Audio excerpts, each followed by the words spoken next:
మాకు మొన్న మీ అమ్మాయి చివరి దశలో ఉంది, ఆరోగ్యం ఏం బాగాలేదు, మిగిలే ప్రసక్తి లేదని డాక్టర్లు చెప్పారు కిమ్స్లో. అయితే అమ్మాయి ప్రాణాలతో మిగిలిదని మాకు తెలిసింది. ఆమెను ఇంత దారుణంగా చంపిన వాళ్ళకి శిక్ష పడుతుందో లేదని నా కుటుంబంలో మా బంధువులు మిత్రులు ఒక్కొక్కరు ఒక్కొక్క అనుమానం చెప్తుంటే, నీవు స్వయంగా పోలీస్ కేసు ఎఫ్ఐఆర్ రాయలేదు, అక్కడ ఏం రాసుకున్నారో, ఎలా దర్యాప్తులు జరుగుతున్నాయో మీరు పట్టించుకోకపోతే ముద్దాయిలకి శిక్ష పడకుండా పోతుంది, మళ్ళీ ఇలాంటివి ఎన్నో చేయవచ్చు వాళ్ళు, నీకు నీ కూతురికి న్యాయం జరగదని ఒక్కొక్కరు ఒక్కో రకంగా చెప్తుంటే నాకు అనుమానం బలపడి నా కూతురు కొన ప్రాణాలతో కొట్టుమిట్టాడుతున్న ఆసుపత్రిలో ఆమెను వదిలేసి నేను అర్ధరాత్రి హైదరాబాద్ నుంచి బయలుదేరి రాజమండ్రి వెళ్ళాను. అక్కడ ఏఎస్పీ గారు, డిఎస్పీ గారు, సిఏ గారు, మిగతా పోలీసులంతా స్టేషన్లో నాకు క్లియర్గా ఎఫ్ఐఆర్ బుక్ చేసిన విషయాన్ని టైం టు టైం వాళ్ళు నమోదు చేసిన ఈ ఇన్సిడెంట్కి సంబంధించిన వివరాలు చూపించారు. విత్ ఫుటేజెస్, రకరకాల ఏరియాల నుంచి తీసిన ఫుటేజెస్ కలెక్ట్ చేసుకుని ఈ రకంగా చేశాం సార్. నిందితులు తప్పించుకునే అవకాశమే లేదు. మీకు ఇంకా ఏమైనా డౌట్లు అంటున్నారు, ఇంకా ఏదైనా ఉంటే అడగండి అని చెప్తే మేము చాలా క్లియర్గా వాళ్ళతోటి అన్ని వివరాలు తీసుకుని ఫుటేజెస్ చూసి ఇంకా కొన్ని డాష్ ఇచ్చిన తర్వాత తలపై ఎక్కించి వెళ్ళిన తర్వాత ఇంకొంచెం ముందుకు వెళ్ళేదాకా కొన్ని కెమెరాలు ఏమన్నా లేవా సార్, అవి కూడా మాకు కావాలి. తర్వాత ఎక్కడెక్కడ పట్టుకున్నారు, ఎక్కడ తిరిగారు అన్నది తీసినారు, కానీ మాకు అవి కూడా కావాలి సార్ అని మేము అడిగాము. వాళ్ళు 2 గంటల్లో యాక్షన్ తీసుకుని 2 గంటల్లో అవి తెచ్చారు. మళ్ళీ అవి కూడా చూపించడం జరిగింది. వాళ్ళు నెంబర్ ప్లేట్ తీసి ఎక్కడ దాచారు కారు అవన్నీ కూడా వివరంగా చెప్పి ఫుటేజెస్ తెచ్చి మాకు చూపించారు. పోలీస్ దర్యాప్తు మీద మాకు కొన్ని ఏం అనుమానాలు వచ్చాయంటే, వాళ్ళ లోకలు, మేము ఎక్కడి నుంచి దూరం నుంచి అక్కడికి వెళ్ళి చదువుకునే వాళ్ళము, మాకు అక్కడ ఏం ఇన్ఫ్లుయెన్స్ ఉంటుందండి? వాళ్ళు ఏమన్నా ఇన్ఫ్లుయెన్స్ యూజ్ చేసుకొని తప్పుదు పట్టిస్తారేమో, ప్రభావితం చేస్తారేమో అని మాకు అనుమానాలు కలిగినాయి. అక్కడికి వెళ్ళి దర్యాప్తు ఎలా చేశారో చూసిన తర్వాత ప్రాపర్గా వెళ్ళింది. అన్ని ఎవిడెన్స్ పర్ఫెక్ట్గా చూపించి ఎక్స్ప్లెయిన్ చేశారు.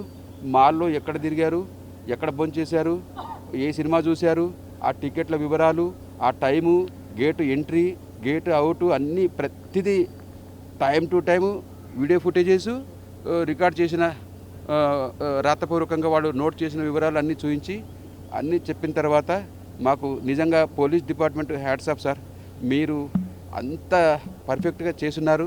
ఎందుకంటే అప్పటికే అక్కడ ధర్నాలు జరిగినాయి. డాక్టర్లు రాజమండ్రిలో ఉండే ఈమె మిత్రులు డాక్టర్లు, ఇతర ఆసుపత్రుల్లో ఉండే వాళ్ళందరూ డాక్టర్లు ధర్నాలు చెప్పినాయంట. నాకైతే ఏం తెలియదు. నేను మా అమ్మాయిని బతికించుకోవాలనే కోణంలోనే బయటకు కూడా వెళ్ళలేదు. ఈవెన్ పోలీసు వాళ్ళ దగ్గరికి వెళ్ళి కంప్లైంట్ కూడా చేయలేదు మొన్నటిదాకా. నేను ఏం జరిగిందో తెలియదు నాకు. ఎలాగైనా మా అమ్మాయిని బతికించుకోవాలనే కోణంలోనే ఉన్నాను, కానీ బయట ఏం జరుగుతుందో నాకు తెలియదు. తర్వాత అక్కడికి వెళ్ళిన తర్వాత తెలిసిన విషయం అన్నమాట ఇది. అంత అలా చేసినందుకు దాన్ని సీరియస్గా తీసుకొని పోలీసు వారు ప్రతిదీ క్లియర్గా నోట్ చేశారు. దర్యాప్తు తర్వాత మీరు ఆల్రెడీ దర్యాప్తు కొనసాగుతుంది, మీరు మళ్ళీ పోలీసుల దగ్గరికి వెళ్ళి మీరు ఏం డిమాండ్ చేశారు? ఇంతకు నిందితులకు ఎలాంటి శిక్ష పడాలని చెప్పి ప్రధానంగా పోలీసులను మీరు కోరారు. సార్, ఇలాంటి దుర్మార్గులను వదిలిపెడితే, ఏమాత్రం చట్టాన్ని వాళ్ళు మిస్యూజ్ చేసుకొని మళ్ళీ బయటకు వస్తే, ఇలాంటివి ఇలాగే రిపీట్ అయితే సమాజం ఏమైపోవాలి సార్? నాలాంటి తల్లిదండ్రుల గుండె కోతలు ఇంకా ఎంతమందికి అన్యాయం జరగాలి? ఇంకా ఎంతమంది ఏడవాలి ఇలాగా? ఇంకా ఎంతమంది ఇలాగ ఏడవాలి? అది జరగకూడదని చెప్పాను. మీరు ఖచ్చితంగా అన్ని నిందితులు తప్పించుకోకుండా సెక్షన్లు కరెక్ట్గా పెట్టి వాళ్ళకి, నా కూతురు సస్తే ఖచ్చితంగా వాళ్ళకి శిక్ష పడేలాగా మీరు మాకు చేయండి, న్యాయం చేయండి అని చెప్పాను. వాళ్ళు కూడా చేస్తామన్నారు సార్. అక్కడ కలిసిన తర్వాత నాకు నమ్మకం వచ్చింది. తర్వాత ఎస్పీ గారు కూడా మాట్లాడారు. అయితే ఏపీ గవర్నమెంట్ ఎవరు నాకు ఏమీ చేయలేదు. ఎందుకు ఇంత న్యూస్ బయట నాకు తెలిసింది తర్వాత 2-3 రోజుల తర్వాత ఇలా జరుగుతుంది మా బంధువులు ఒక్కొక్కటిగా చూపిస్తుంటే, ఇంత న్యూస్ స్ప్రెడ్ అయినా కూడా ప్రభుత్వం వాళ్ళు ఎందుకు చర్య తీసుకోవట్లేదని నేను ఆవేదన చెందాను. అందుకే మీడియా మిత్రులు పిలిచినప్పుడు నా కడుపులో ఉండే బాధనంతా మీడియా ముందర నేను వాళ్ళని ప్రభుత్వాన్ని ప్రశ్నిస్తూ నేను మాట్లాడిన ఆవేదన అంత ఆవేదనలో ఉండింది. వాళ్ళకు కూడా తెలుసా, తెలియదు కదా, అంటే తెలియదా ఇట్లా జరుగుతున్నది, ఇంత న్యూస్ వస్తున్నాయి, చూసుకోలేదా? ఒక తల్లిదండ్రుల గుండెకోత వాళ్ళకి అర్థం కాలేదని నేను గట్టిగా ప్రశ్నించాను. నా బాధ, నా కడుపు కోత ప్రభుత్వానికి వినిపించింది. ఫైనల్గా ఎందుకు వినిపించలేదని నేను గోడు వెళ్ళగక్కున్నాను. గట్టిగా అడిగాను, మనస్ఫూర్తిగా నేను నా గుండె లోతుల్లో నుంచి నా బాధ మీడియా ముందర, మీ అందరి మీడియా ముందర నేను చెప్పుకుంటే వాళ్ళకి వినిపించి వెంటనే స్పందించారు. అక్కడి నుంచి నాకు ప్రభుత్వం తరపున లోకల్ ఎమ్మెల్యే గారిని పంపించారు. అంతకుముందే ఒక రోజు ముందు సారు ఎమ్మెల్యే గారు శ్రీనివాస్ గారు ఫోన్ చేశారు. సార్ నేను సో సార్, నేను లోకల్ రాజమండ్రి ఎమ్మెల్యే గారిని, మీరేం భయపడక, మీరు ప్రభుత్వం మీకు అండగా ఉంటుంది, మీరు భయపడొద్దు, బాధపడొద్దు, మేమంతా మీకు ఉన్నామని చెప్పారు. కానీ ఆ రోజంతా ఎదురు చూశాను, మేము వస్తామన్నారు, ఎందుకు రాలేదని అది కూడా కొంచెం ఆవేదన చెందాను. కూటమి ప్రభుత్వం మీకు ఎలాంటి హామీ ఇచ్చింది ఇప్పుడు? ఎందుకంటే ఆల్రెడీ ముఖ్యమంత్రి గారు మాట్లాడారు, డిప్యూటీ అవును సార్ మాట్లాడారు. మీకు ఎలాంటి హామీ ఇచ్చారు? ఇప్పుడు బాగా స్పందించారు. నా బాధ మీ ద్వారా, మీడియా ద్వారా చెప్పుకున్నందుకు వాళ్ళకి వినిపించిన తర్వాత వాళ్ళు అంతకుముందే చేస్తున్నారంట, కానీ నాకు తెలియదు కదా సార్, నాకేం తెలుసు వాళ్ళు ఎంతవరకు చేస్తున్నారనేది నాకేం తెలియదు. నా బాధ నేను వెళ్ళగక్కున్నాను. తర్వాత నాకు అన్ని విషయాలు చెప్తూ వచ్చారు. అక్కడ ఎమ్మెల్యే గారిని నాకు తోడుగా పంపించి ఏం జరుగుతుందో ఎక్స్ప్లెయిన్ చేసి, అసలు మీకు ఏం జరుగుతుందో ఇక్కడ విషయాలు నీకు తెలుసా చూడండి అని చెప్పి వాళ్ళు ఎక్స్ప్లెయిన్ చేయడం జరిగింది.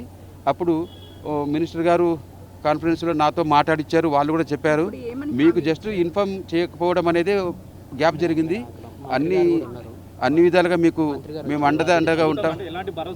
భరోసా అంటే సార్, ఎలాంటి భరోసాలు చేస్తామన్నారంటే, నేను పర్టికులర్గా ఇది కావాలని నేను అడగలేదు.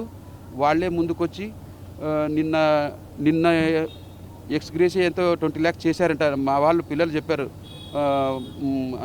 బాబాయ్ మాకు ఇట్లా ఇది చేశారంటే, సార్ ప్రభుత్వం తరపున నేను, సార్ మీరు ఎవరు లేరా, నేను ఒంటరిని అని చెప్పి నా బాధ చెప్పినందుకు వాళ్ళంతా స్పందించి ఇంకా ఏమేమి చేస్తారో నాకు తెలియదు. కానీ మేడం, నిందితులకు ఉరి శిక్ష వేయాలి మేడం. నాలాంటి తల్లిదండ్రుల గుండె కోత మళ్ళీ రిపీట్ కాకూడదు.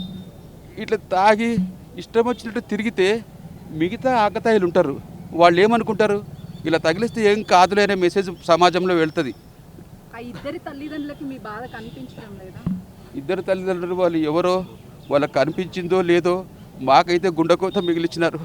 మిగిలిన జీవితం బతకడం, నా కూతురు లేకుండా, నా గుండెకాయ, నా పెద్ద కూతురు, ఆమె లేకుండా నేను నా లైఫ్ ఎలా లీడ్ చేయాలో నాకు ఏం తోచడం లేదు. ఆమె లేని జీవితం ఊహించుకోలేకపోతున్నాను. ఇక్కడ ప్రస్తుతం అయితే రాజమండ్రి ఎమ్మెల్యే గారు నాకు దగ్గరుండి అన్ని చూసుకుంటున్నారు. కలెక్టర్ గారు కూడా నిన్న అక్కడ పిలిపించుకొని నాతో మాట్లాడారు. అన్ని రకాల మీరు ఎక్కడ అధైర్యపడొద్దండి, మేమంతా మీ కొరకు చేస్తున్నాము, మీకు తెలియట్లేదు అని వాళ్ళు చెప్పిన తర్వాత ప్రభుత్వం మీద నాకు నమ్మకం వచ్చింది. వాళ్ళు ఏమేమో చేశారో అవన్నీ క్లియర్గా నాకు చెప్పారు, చూపించారు. కాబట్టి ఎవరు వినట్లేదు అనుకున్నా. మేడం, నాది మా పూర్వీకులంతా జోగులాంబ గద్వాల జిల్లా ఐజ మండలం ఎక్లాస్పురం విలేజ్ మాది. నా కూతుర్లని చక్కగా చదివించుకోవాలనే ఉద్దేశంతో మాకు దగ్గరగా ఉండే కర్నూలు టౌన్కి నేను షిఫ్ట్ అయ్యాను వాళ్ళ విద్య కోసమే. అలా ఎందుకు వెళ్ళానంటే, చదువుకున్న వాళ్ళు మా కుటుంబాల్లో కొంతమంది చక్కగా బతుకుతున్నారు, వాళ్ళ లైఫ్ స్టైల్ చాలా బాగుండేది. మేము ఎందుకు మా ఫ్యూచర్లో మా పిల్లల్ని కూడా ఇలా బతకాలంటే ఏం చేయాలని, ఎడ్యుకేషనే దీనికి కారణం అని చెప్పి నేను పక్కనే ఉండే కర్నూలుకి షిఫ్ట్ అయ్యి వాళ్ళని చక్కగా చదివించుకున్నాను. అయితే అప్పుడు ఈ బైఫర్కేషన్ ఇవన్నీ ఏమి లేవుగా, అంతా ఏపీ ఒకటే, మాకు దగ్గర ఉండేది కర్నూలే.